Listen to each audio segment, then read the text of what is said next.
that don't smell good. Baseball also. Golly, I saw that. Peyton, 5'3", I think it's all. Peyton was out there for us. Good job, Peyton. This is the Joe Gaither Show on It's about time that the BamaCentral.com. baseball beat became something envious to do, not the not the third college kid kind of. Hey, they are.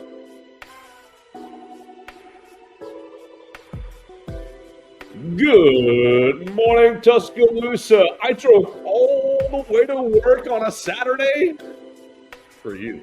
This is the Joe Gaither Show on Bama Central, BamaCentral.com. You guys are listening to us on the Bama Central Facebook page, on Bama Central's YouTube page. You're listening to us, watching us on Spotify, Apple Podcasts, Amazon. We're live in the Derry Daniel State Farm Studios. Why are we here on a Saturday? Because it must be tournament season. It must be tournament season. And the Crimson Tide sort of played yesterday. The Crimson Tide were in uniform yesterday. The Crimson Tide defeated the Robert Morris Colonials yesterday, 90-81. A lot fewer points, a lot fewer margin than the 17.5-point spread that I predicted. I knew that 22 was too high. I knew 22 was too much, but I felt like Alabama was still going to have a pretty good day and get you a double-digit comfortable win.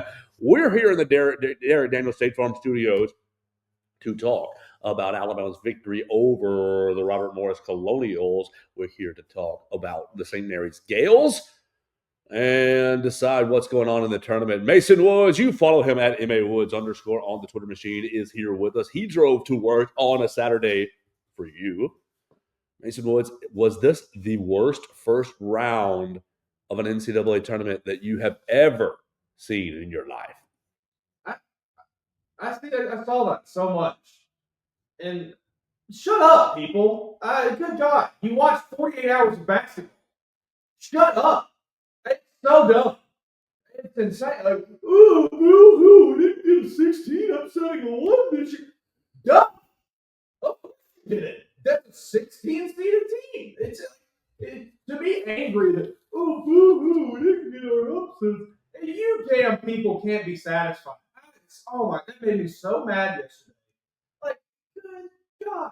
The entitlement of you fans. I'm sick of it. It's ridiculous. Only 3 double-digit victories. Drake, McNeese, Darn, more good teams are in the tournament. and New Mexico. You want to know why I'm in last place of our bracket challenge? Because I had a lot more than 3 upsets in our. I picked more upsets than happened. But and the upset I did pick McNeese. I switched back right before the tournament started. Yeah, that's a tough one. I flip-flopped on that one. And I kept hearing people say Drake. I'm like, no, Missouri beat the brakes off Alabama. They're not getting upset. And no, they were. So of the 3 upsets, I flip-flopped on one, I stonewalled the other, and I never even registered New Mexico over Marquette on my sheet. Yeah, that one I didn't anticipate either. I did not see that one coming. I rode with the Golden Eagles, and it was incorrect for it. Chuck Smart let me down. I'm happy VCU is gone, but yeah, tournament, good, bad, ugly, first 2 rounds. I really enjoyed myself watching every game that I consumed. It's just so insane for people to be upset that, oh, boo-hoo, we have 4 good teams still in the tournament. Just take a step back, people. Look at yourselves. You look ridiculous. Oh, God, no, that made me so mad yesterday. I saw that tweet, and it was the exact same tweet from every game. This worst March Madness in history. Oh, you people! So I'm going to tweet that here in a minute just to upset you. I'm going to fight you. Okay, perfect. Here goes the fight. Was this the worst first round of March Madness ever? All right, it's out there. You can come find me. There you go. Perfect. Are you stupid? Yes, I am. Are you not entertained? I was entertained. I was sort of entertained yesterday by Alabama. I was more so disgusted by Alabama. Let's just say that this team has left me more times this year feeling disgusted than feeling excited, hopeful, energized. I want to talk some bleep to some, like the last. I did feel like I wanted to talk a lot of mess after that Auburn win. I wanted it to get out there and yeah to everybody. But mostly this, I mean, even the Creighton win in December, like, okay, Creighton did what? Creighton had a mediocre year and obviously had a good tournament win, and hopefully the Creighton Blue Jays can get it done today as Creighton and Auburn tip off at 6:10 tonight. Yeah, that's going to be some high-level basketball. Ryan Kalkbrenner against Janai Broom. I am excited about that. 6:10. Right here for dinner time. Get your pizza, get your whatever you're having, your wings, and sit down for Auburn Creighton. Okay, it was an entertaining tournament. It was an entertaining first two rounds. Okay, here we go. UConn Oklahoma gave this game last night. Better than I did. Above or below your expectations for the SEC? 8-6. Is that right? Is that what I had? 8-6. You ended up losing. A lot of the bottom tier. 8-6. Every SEC team that had a losing record in the league lost, except for Arkansas. Arkansas advanced. Every SEC team that had a winning record in the league advanced, except for Missouri. So basically, if you won in the league, then you're in the second round. Save for 1-1. Arkansas and Missouri, which are basically the exact same team. Arkansas's record was 8-10. Missouri's was 10-8. So like those two teams swap. Every team with a winning record advanced to the second round. Every team with a losing record, you guys are going home. I think maybe this is maybe this is something we look at when we go back to the drawing board on Selection Sunday next year. Pretty nice little pattern. Pretty hard line. We sat here and talked about it all year. Obviously, the SEC was the best conference in basketball, and the teams that were in the SEC were playing the best competition of anyone in college basketball. But I don't think it's crazy to say that the teams that should have gotten in the tournament were the teams that actually won in that conference. So, maybe we just draw that hard line where SEC teams with a winning record in conference play, you can get in the tournament next year.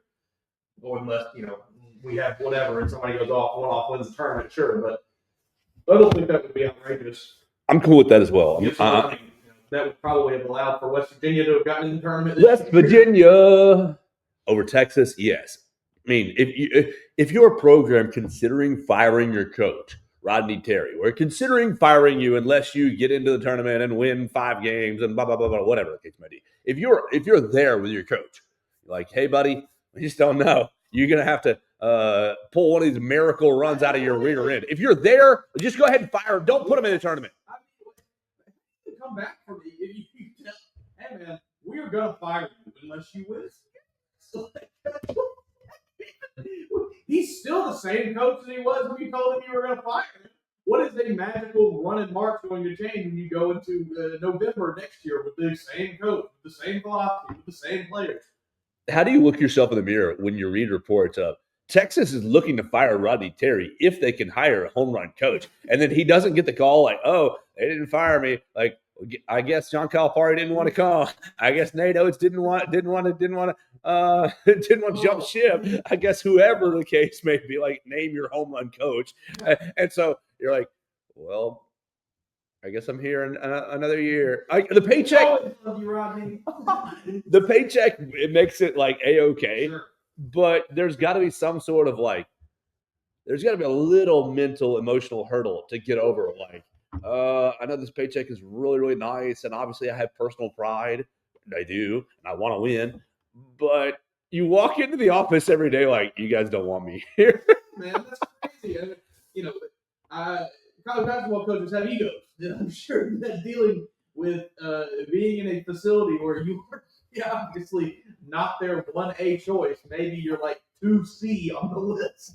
Here we go. I already hooked our fishing adventure. Already hooked someone. Wyatt Fulton, who I love. Wyatt Fulton, you listen to him. T-Town Sports Daily, 11 to 12 on Tide 100.9 right here locally in Tuscaloosa.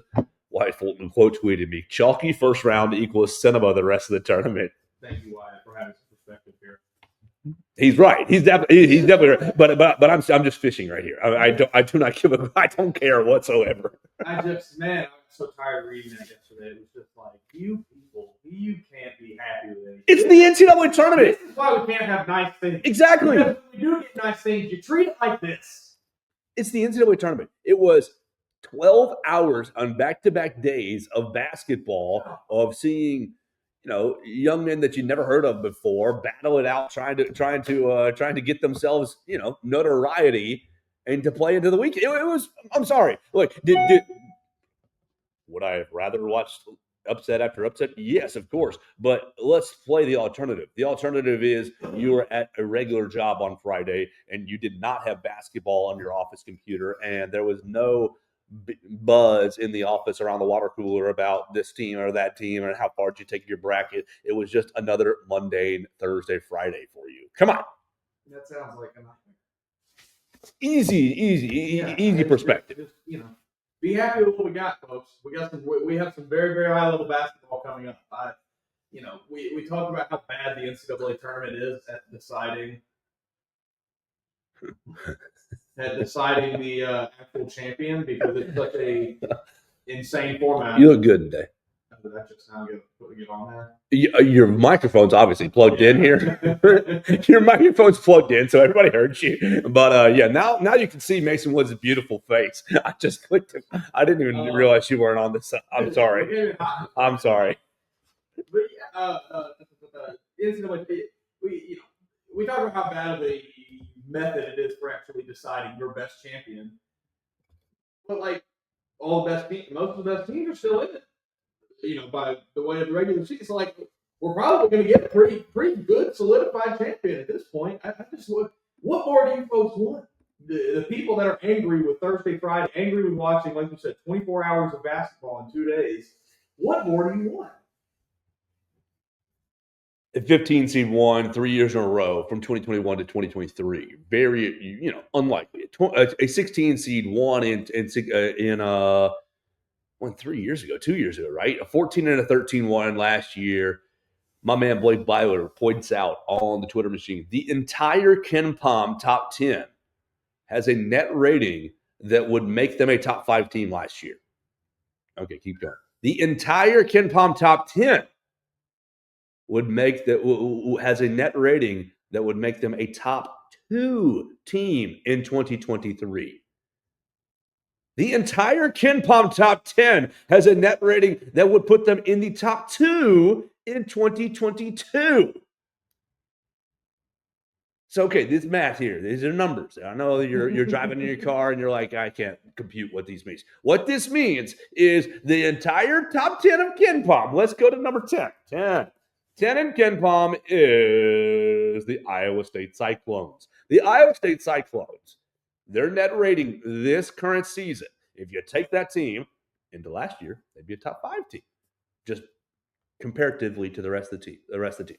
You take them into 2023 and in 2022, they would not be a top 5 team. They would be a top 2 team. This is how ridiculous the top 10 is right now. This is how absolutely insane the top 10 is. So, yeah, we didn't get our upsets yesterday, but the big boys are bigger than they ever been. We talked about NIL, transfer portal, and things, and how it will, how it's kind of sort of evening out the talent pool, but it's really only evening out the talent pool amongst the big boy players in the game. I feel like this is a prime example of that, where sure, all the big players have all these great players and talented athletes and things, but your mid majors and your other smaller schools in the conference, your Mississippi State and the like, they get left in the dust. Unfortunately, it's just kind of the way it is. Meanwhile, we have 10 teams at the top instead of just 2 teams at the top that are really, really amazing. All right, so I don't really care about the quality of the first round or not. I enjoyed it for myself. Sure. If you did not enjoy it for yourself, I'm sorry. Come in the studio and fight me. You'll lose. Mason's a big old boy. Yeah, Mason will put you right through our coffee table, I imagine. We got the cameras. We'll spread the cameras out. You and Mason can fight. Woo! Yeah! So Alabama yesterday. The word that's in my head is sleepwalked. How do you define? What's your reaction to a 90-81 victory over Robert Morris? That's a pretty good assessment of the day. It just looked like, and I think you maybe even tweeted it out right as the game kind of was, it started to look like, Alabama's not just going to run away with this. It just looked like Robert Morris wanted it.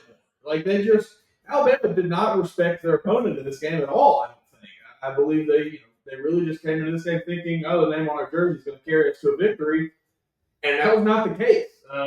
You very quickly had to reach into the Grant Nelson bag, and now look, he looked perfectly healthy to me. I mean, I don't think there's anything wrong with him really. But you had to get him and Darian Reed both on the court, and Darian gave you 10 minutes, gave you 9 points in 10 minutes, which is pretty good. I don't know. Did we even see him in the second half? Yeah, he played a couple times in the second half. Let me pull him. Let me pull him up, and I'll be able to give you his little log. There we are. Reed 9. He ended up 5 minutes. 6 minutes in the second half. Okay. 4 in the first, 6 in the second. 4 points in the first half, 5 in the second. Ends up with 3 rebounds in the first, 1 in the second.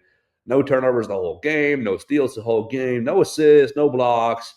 His efficiency is plus 12 for his entire minutes. I mean, he was good on the court when he was out there. I still would like to see a little more of him if we can. I don't know if, this goes back to our conversation from yesterday. I don't know if this is him being a little bit of diva or it's just him nagging, his hamstring injury nagging him. But yeah, this team just did not show up yesterday. And it was like they all stayed in their hotel room and sent their clones out there. That they very quickly gave a rundown. I'm like, hey, here's how basketball is played. You'll figure it out once you get there. It was just, I don't know. They looked shit. It was crazy. Robert Morris, they played very physically and took it to Alabama. And I mean, they won that game probably, unless Grant Nelson steps in and saves the day. Wyatt Fulton. Oh gosh. That coffee just went down the wrong way. Wyatt Fulton must be watching. Not only did he comment on our Twitter, but he jumps in. Anybody in the top 10 this year would be considered all-time good any other year. I think that aspect is lost on the average ball watcher. The folks who have, hey, I'm turning on the tournament I'm turning on college basketball. Hey, first round of the tournament, great. I filled out my bracket this year, just like every other year. And I'm just here for the dance. I'm just here for the fun. And I don't think that they realize. So this top 10 is all the 1 seeds, all the 2 seeds, and 2 of the 3 seeds. Okay, so that's ridiculous. And we're sitting here asking one of them to lose. I think I need to be waiting a little bit. Yeah. I think there's a reason why we might see St. John's and Iowa State late. And goodness gracious, this Elite 8, if they all make it. Man. All right, so Alabama yesterday. We're still on Alabama. I have sleptwalked. Just irritated in general because that's what stuck out to me. The entire thing is: do you respect winning? And all year long, I felt like I don't know that this team really does. Now, okay, that's gracious. The March flu is hitting me. The March Madness is hitting me. You work into the early part of the game, and this drove me a little nuts to go away from it. You're hitting the middle screen, the high ball screen, ghost screen roll from Cliff Amore, and it becomes just an automatic lob dunk. Cliff Amore, after the Florida loss, basically says, "Oh, I didn't play very tough. I can play much better," and just goes on and go. But his much better is 8 for 8, 17 points, 4 rebounds, right there, 2 blocks, 3 steals. He was getting after it. Okay, yeah, So you could say that louder because the rebounds were a bleeping problem, a massive problem. 11, 250? Golly, man, come on! I can play much better. I can play much tougher. Can you play much tougher, Cliff? Show me. You let them. How many offensive rebounds do these jokers get? 16. Yeah. 16 to the team's 5. The team's 5. And look. If you ain't gonna get the offensive rebound, that's fine. I'm not gonna really cry about that. But I am going to lose my ever-loving mind if you let them get the offensive rebound. It's fine. You get your shot up. You don't get a second chance. Whatever. Go back down the floor and defend your butt up. But when the shot goes, the defensive possession is not over. It's not over until the ball is in your hands. And so, oh my. The offensive rebound, it is an affront to all of the effort you've already given. That is what makes me so upset. Is because look, whatever the reason is, whatever the root cause is, this team is a questionable defensive team, period. Can they be very good? Yes. We have seen them be an elite defensive team in stretches of possession. And it's made me think, wow, okay, we're getting through to these guys and they're really getting it. But not 5 minutes later, they'll go into bozo mode and just let you cakewalk to the basket for layups and offensive rebounds, and it's ridiculous. So at this point, we're in March. The conclusion is in. You are a questionable defensive team, period. I know your defensive rating is like 30-something, 28.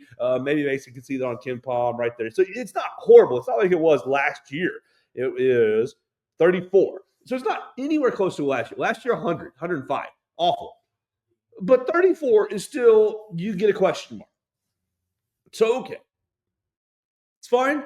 We can accept it. We know where we are. We know who we are. If you're a questionable defensive team and you have now forced a missed shot, okay, great. You have your defensive stop. Great job. Good job. Thumbs up, everybody. The shot has gone up. It's an errant shot. It's gone off the back iron. Everybody wins. You cannot go right back on 25 seconds of defense. It erases everything you just did. Oh. Any bit of momentum you gained, any bit of mental edge you gathered over the other team by stopping them, everything. All off the board.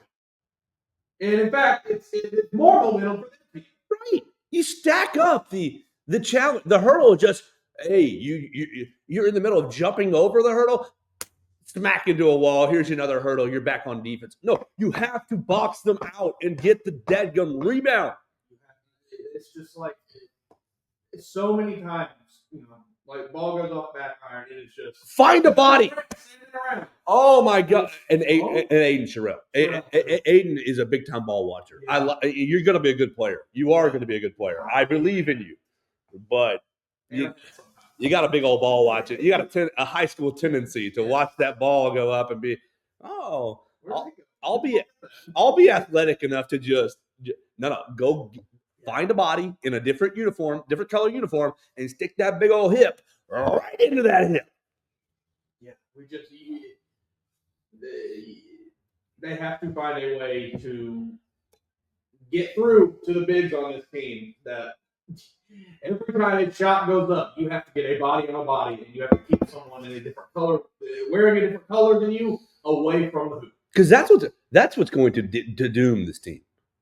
People talk about turnovers. You can talk about going cold from the 3-point line. Okay, you can talk about those things.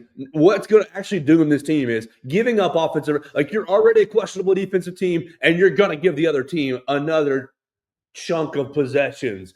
16 more possessions yesterday for Robert Morris. I have 16 more possessions. They took 20 more shots than Alabama yesterday. 20. You should have lost this game. 58. Alabama gets 58 field goals. You get 58 shot attempts to Robert Morris's 78 shot attempts. And you're like, you can talk about team quality. You could talk about this team's better than that team. If you give the Northridge Middle School team 20 more shots than the Northridge High School team is, that game's going to probably look close. Sure. Like, this is not.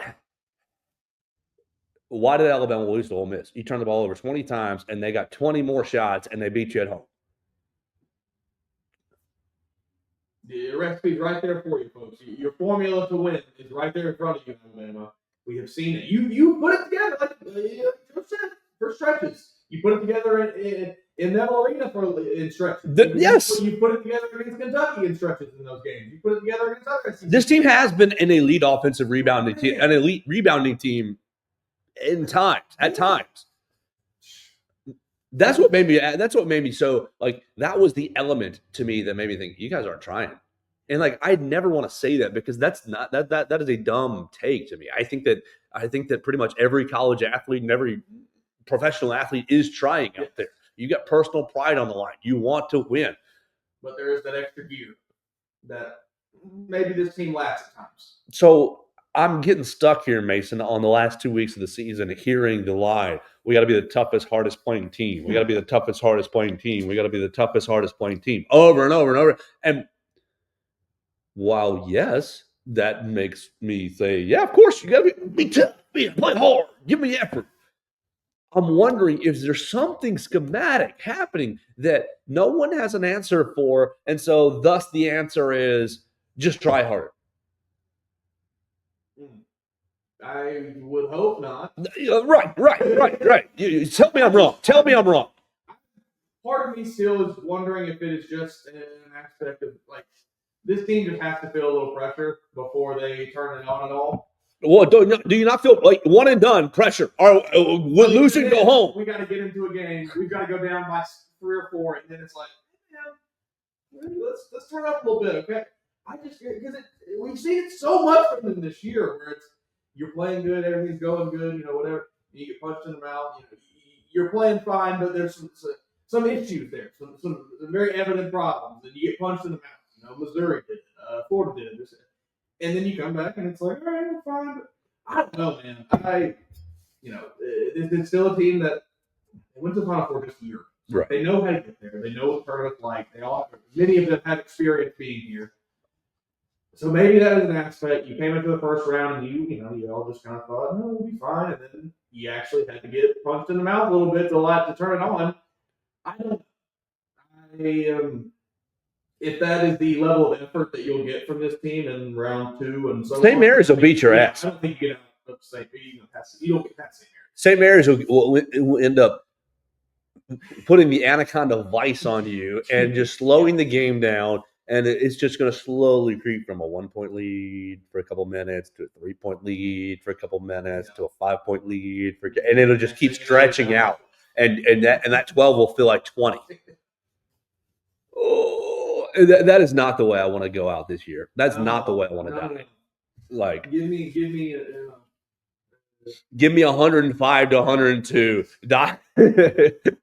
If we die, we die. Just unload the clip. Don't put me in a phone booth and just choke me out. Just that's what St. Mary's is going to try to do on Sunday. Actually, before we started recording, someone posted a video of Mohamed Diabate after the game yesterday. Mo D. Mo, I love you.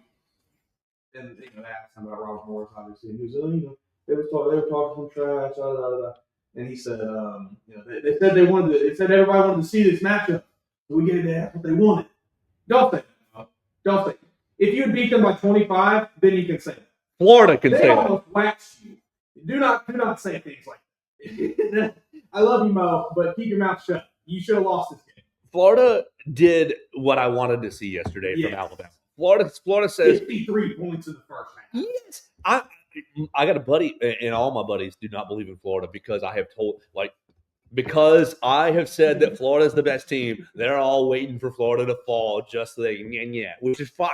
But they're in the middle of they're like 13 minutes in, and somebody goes, "Ooh, Florida looks good," and I tweeted breaking news, and then they're playing a 16 seed. I go, buddy, they've scored 40 points in 12 minutes.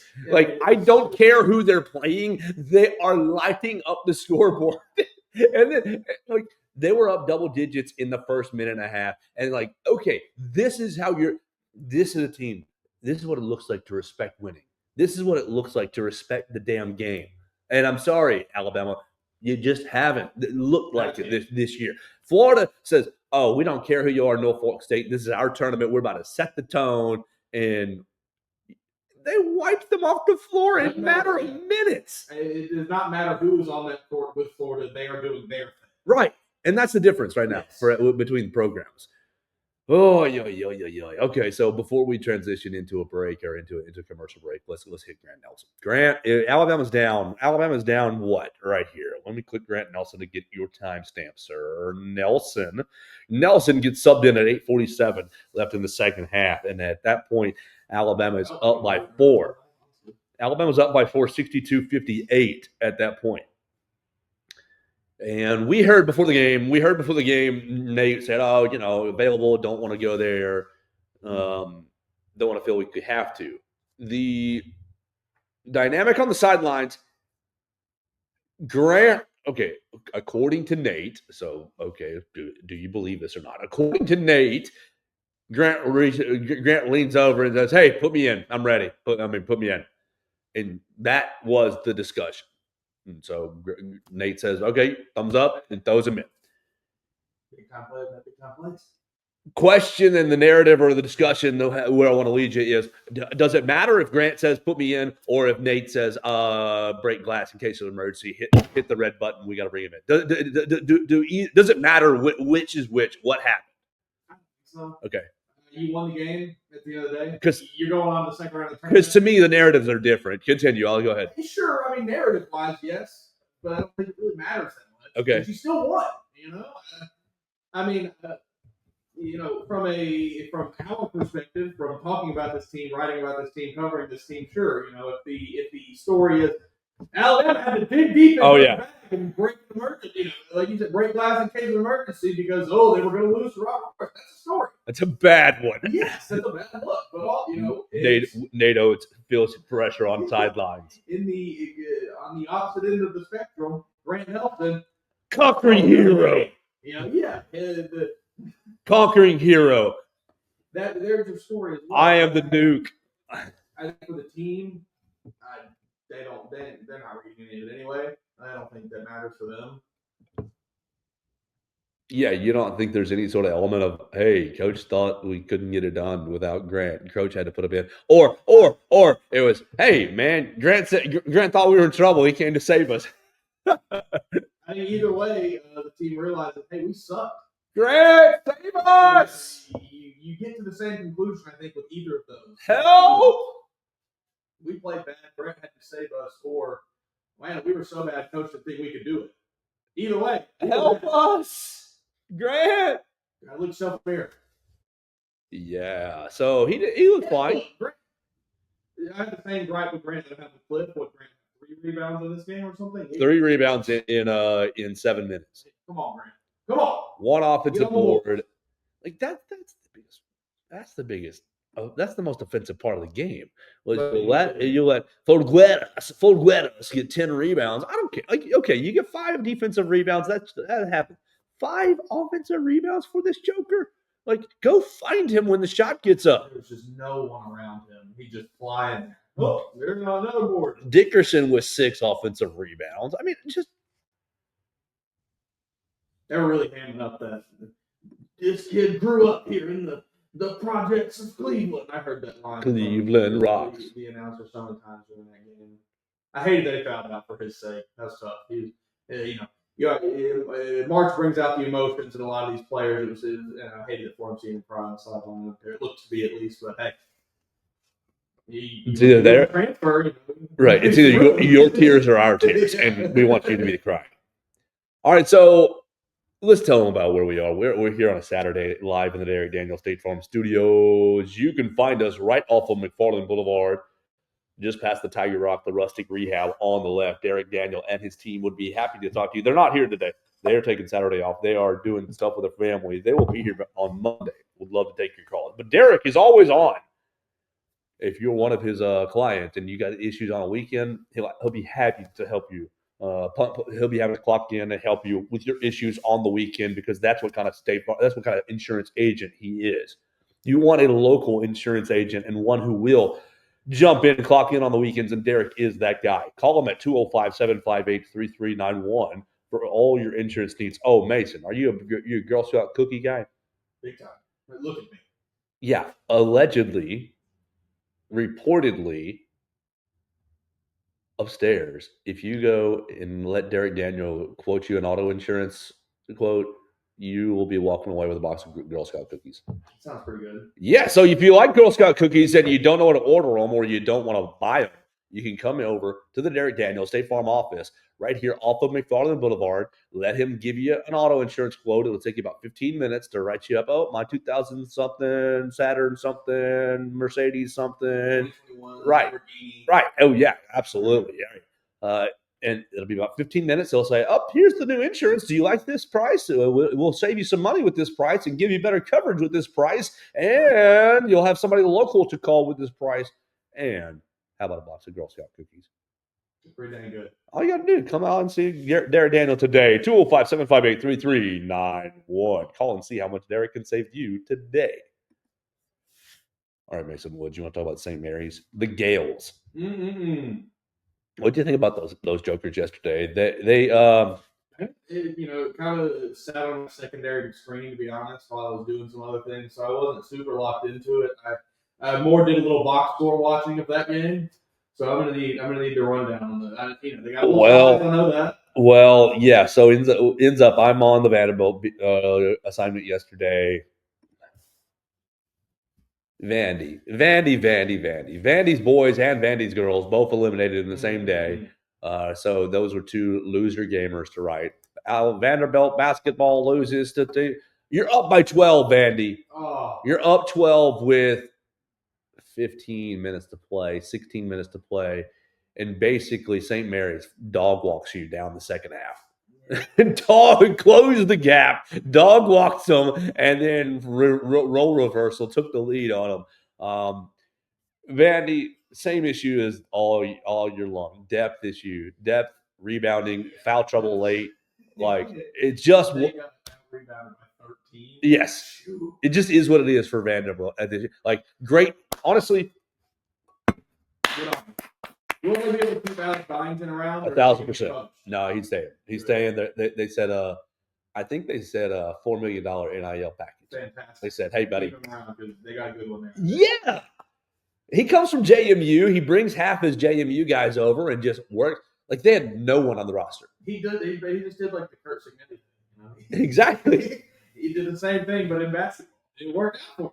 To an extent. I mean, they got to the first tournament in 7 years. Pretty dang good. I mean, we've talked a pretty decent amount about Vanderbilt this year because obviously Alabama played them, and then covering them, we kind of got into it. This is a team that throughout the entire season has not had a player taller than 6'8"? Yeah, 6'8", 6'9", yeah. To get into the tournament in the SEC, nonetheless, very, very impressive. I think they had a good year. Just heartbreaking way to end the year because they have lost second half leads throughout the year multiple times against ranked teams. They were up on a handful of different teams this year and lost. They were up on Tennessee over there and lost. They beat Tennessee in Nashville. Anyways, yeah, they beat Kentucky, but then they got their doors blown off by Kentucky up in Lexington. Up and down here for the doors. I think. Let them hit that transfer portal a little bit. Maybe they'll be a different team next year. All right. So Augustus Marcelonius, the two-time West Coast Player of the Year. Augustus. He's going to be your big kind of got to watch out for Augustus Marcelonius and Jordan Ross making some threes. They made 7 of 25 from the three-point line, so really not that great of a three-point shooting team yesterday. They get to the free throw line, only 12 free throws. NCAA tournament being officiated quite differently than the regular season as far as fouls. Yeah. I mean, even in that Alabama Robert Morris game, they were letting play. Dude, the officiating in that game was horrible. Crazy. It was not good. It was like, we're going to call it really – yeah, we're going to call it really tight 1 second, and then we'll let you all just battle royale the next. Yeah, that was wild. Oh, man. I think this is absolutely a game that Alabama can lose. I'd like to hear that, but you are correct. St. Mary's, they're now up to, I believe, they're up to 7 in defensive efficiency. Yeah, they're now up to 7 in defensive efficiency. Slow down, Joe, just a second. They are down to, they were at 359. They slowed it down even more. They're at 360 in pace. This is going to be like Alabama running full speed into a brick wall. And it's like the boa constrictor. Coach, just.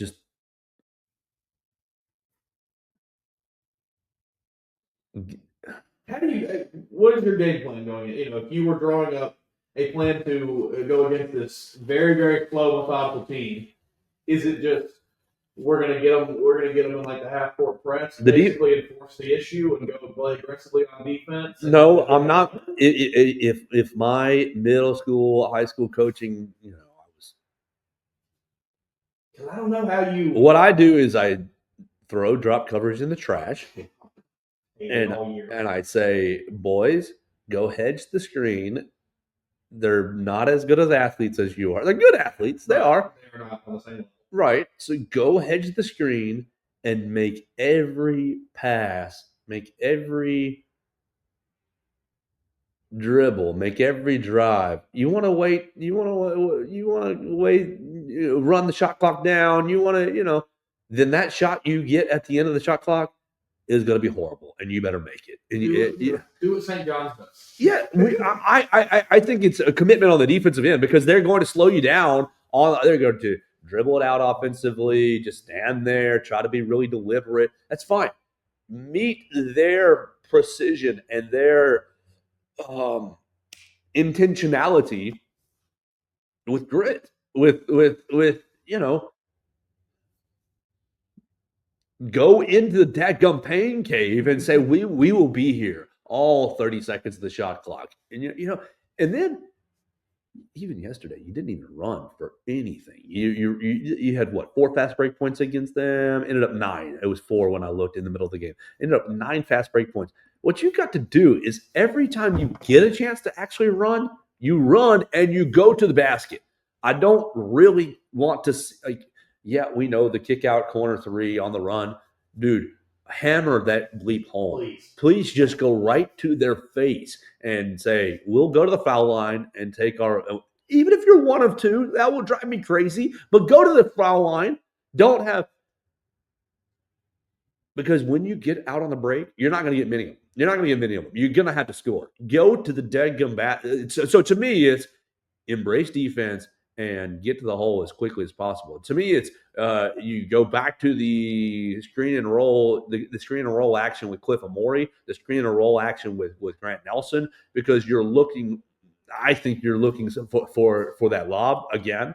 The lob was there all day against Robert Morris. Let's see, St. Mary's, your roster. You got any tall jokers? You got Harry Wessels is a junior. Harry Wessels and Andrew McKeever are both 7'1".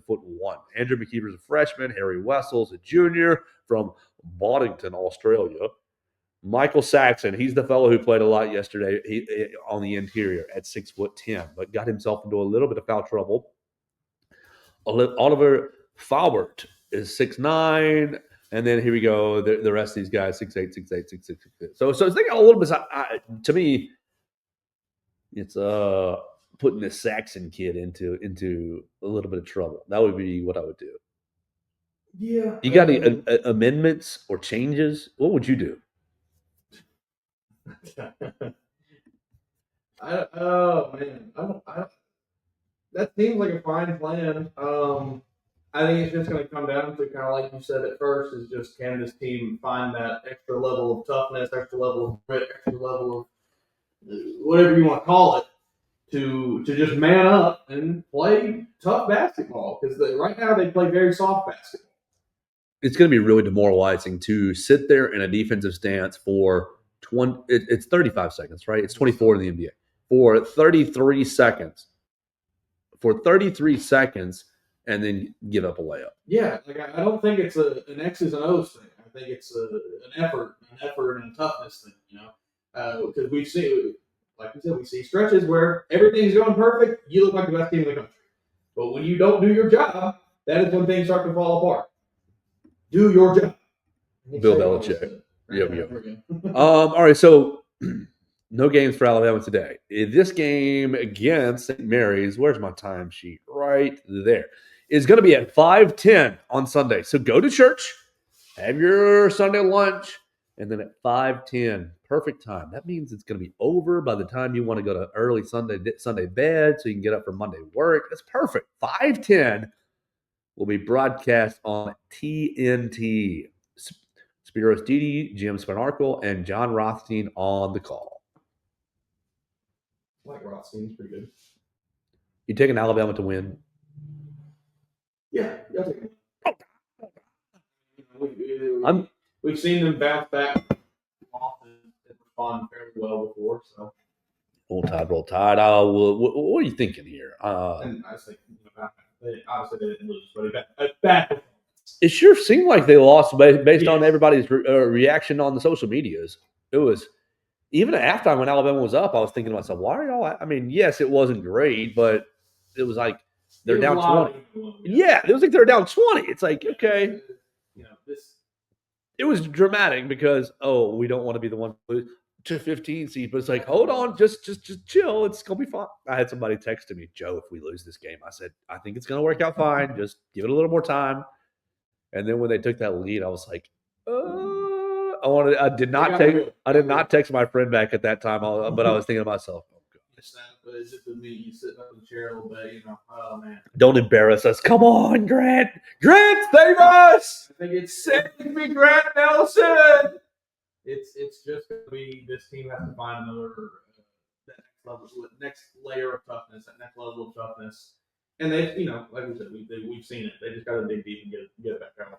5.5-point favorites on Sunday. Ooh. I'm taking St. Mary's plus the 5.5, but I'm taking Alabama to win by 3. I think they're really good. I think they gonna get after the boys. Well, I hope you're right, because I'm thinking like 75. Yeah, where's my St. Mary's? What are they averaging? I'm thinking like, yeah, definitely. I'm thinking like 70. I'm thinking like 75, 72. Alabama. Gross. I'll give a little bit more. I'll go like 82, 75. 82-74. All right. So we won't be here till Monday. So let's just look at these 2 days real quick. There's 16 games left. There's 16 games to talk about, right? Yep. There's 16. Where's my daggum sheet? NCAA bracket right there. Boom. All right. Here we go. This is not in order. This is in bracket order. So we're reading from top left all the way to bottom right. Auburn and Creighton today at 6:10 on TBS. Oh, you also got Michigan and Texas A&M 4:15 on CBS. That one's tomorrow. That one's tomorrow. That one's tomorrow. That one's tomorrow. Drake and Texas Tech at 5:10 on the TNT. Arkansas and St. John's at 1:40. St. John's Red Storm. That is one. Oh my gosh! Yes, yes. They're gonna fight each other in midcourt.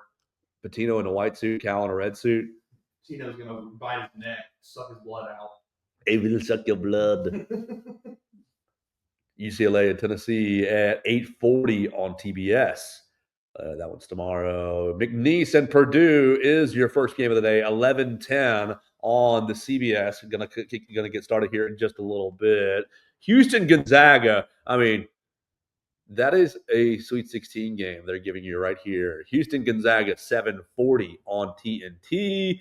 Alabama's tomorrow. BYU. All right, you want to get ready for your opponent. You want to get ready for Alabama's hopeful next opponent, BYU in Wisconsin at 6:45 on CBS. That one's tomorrow, and Duke is tomorrow. All right, so for Sunday. Duke and Baylor 1:40, Oregon, Arizona at 8:40. Alabama, obviously, Alabama St. Mary's 5:10. You've got, keep on going, Illinois, Kentucky at 4:15. Thank you, Kentucky, for not embarrassing me yesterday after I flip-flopped on y'all. Here we go, Colorado State, Maryland at 6:10. The Crab 5. You want to talk about another dominating win? Oh, my gosh. They embarrassed my pick. I said, Grand Canyon. They gave Alabama a good run. I'm going to pick them. They said, no, we do not care about your online university. They destroyed. I don't remember what the exact statistic was, but the Crab 5 scores like 95% of the points for that team. The bench only scores like maybe 8 or 10 points a game. Well, they absolutely destroyed Grand Canyon yesterday. It says 81-49, and I guess you're thinking, 31, 32 points, but they were up by like a million in the first half. They just kind of cruised. Florida and UConn, Florida UConn 11-10. So it's just going to be like, premium coach versus we're the best team in basketball, basically. I mean, Taco's a good coach, but he's not on Dan Hurley's level. So we're all leaving church early on Sunday. We're going to early church Sunday, 8 a.m. so we can get home for 11 o'clock. Florida UConn, continuing New Mexico, Michigan State at 7:40. Ole Miss, Iowa State. Iowa State also making me look good, taking down Lipscomb. Thank you. They are my Final Four team out of this little pod. Iowa State and Ole Miss at 6:45. So that just means that Malik Dia will break my heart and eliminate them. And there you go. Good weekend. Good weekend. Alabama advances. Gun to your head, yes or no? Yes. Okay. What's the other kind of game? Arkansas, St. John. I think John is going to beat them handily. Yes. And it's going to be embarrassing for Coach K. And that's going to be nice for me. Absolutely. All right. Anything else you got for us as we get out of here?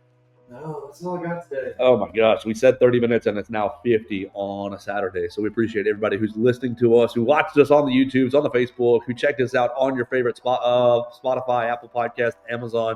We really appreciate Warren Tire and Auto for sponsoring the program. They've been a Tuscaloosa and University of Alabama staple since 1961. Russ Warren is carrying on the third generation of family ownership. They're the go-to place for all your automotive needs in West Alabama. They've got 2 great locations to get you in and out, all about efficiency. If you've got tire issues, tires, brakes, and alignment, you can see them on 15th Street at 205-759-5505, or all your other automotive needs. Check them out on University Boulevard at 205-758-2739. We appreciate Warren Tire and Auto for sponsoring the program. We appreciate you for sharing the show with a friend, having a lot of fun with us on the social media machines at Joe Gaither 6, at M.A. Woods, at Bama Central. We'll see you on Monday, win, lose, or draw, right here on the Joe Gaither Show on Bama Central and BamaCentral.com. Thanks for joining us on today's edition of the Joe Gaither Show on Bama Central. Keep up with Joe on all his social media pages at Joe Gaither 6. Subscribe, rate, and review the show on Spotify and Apple Podcasts, and be sure to read us daily at BamaCentral.com.